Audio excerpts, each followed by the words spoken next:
ჩვენ არ აგვაქვს იქ რაღაც სტანდარტები დაწესებული ეთქობა ისეთი, რომელიც დაუშვათ შეუზღუდავს მოსახლეობას იქ, სადაც არ არის საჭირო.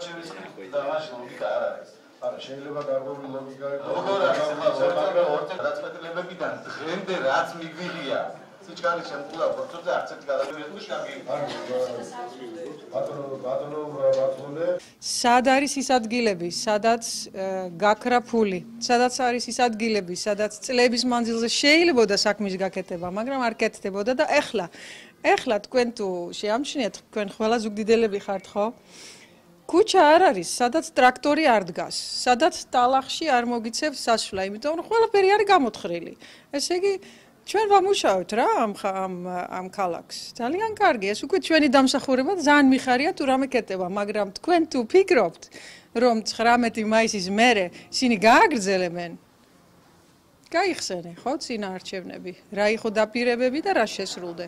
და მერე თქვენ თვითონ გააკეთეთ თქვენი დასკვნა. თუ დაინტერესებულ ხართ წინა ხელისუფლების პირობებში, იგივე პრობლემებით, რითაც ახლა ინტერესდებით. რა თქმა უნდა. როგორც პირველი როდესმე დაინტერესებულ ხარ? რა თქმა უნდა, მე ყოველთვის მუშაობდი, როგორც იცი, ჯანმრთელობის სფეროში, სოციალურ სფეროში, კულტურულ სფეროში, დევნილებთანაც ძალიან ხშირად ვიხავი მობილური ჯგუფით, დიახ, ჩემი ფონდით. მაშინ ბინა, როცა თქვენი მეუღლე იყო პრეზიდენტი, მაშინ დაიწყო ზუსტად, მაშინ დაიწყო ზუსტად ეს პროგრამა და ჩვენ 2014 წლამდე გვექნებოდა ეს პროგრამა უკვე შესრულებული და როგორც ახლა არის 2019 მოგახსენებ და კიდევ გუშინ ვიყავი რუხში. სადაც ჯოფუას ოჯახი ხანძარი გაუჩნდა სახლში, სახლი აღარ აქვს, ორი პატარა ბავშვი, საბა და თაზო და საერთოდ მიწასთან გასწორებული იყო მათი სახლი. იყვნენ შესული მეზობელთან და იქვე არის ძველი სკოლა, სადაც 4 ოჯახი ცხოვრობს დევნილი. ნუ უნდა გენახეთ რა პირობებში. არა ცხალი, არა შუქი. შენდება ხო და 3000 უნდა თურმე, რომ კორუფციული სქემით 3000 დოლარი უნდა ან 3000 ლარი, ახლა ამაში ჯერ ვერ გავერკვიე, მაგრამ ყველა იძახი 3000 უნდა რომ ამ სიაში მოხდე. ნუ რაზე ალაპარაკი? ზრუნვაზე ალაპარაკი აქ ამ საკრებულოში?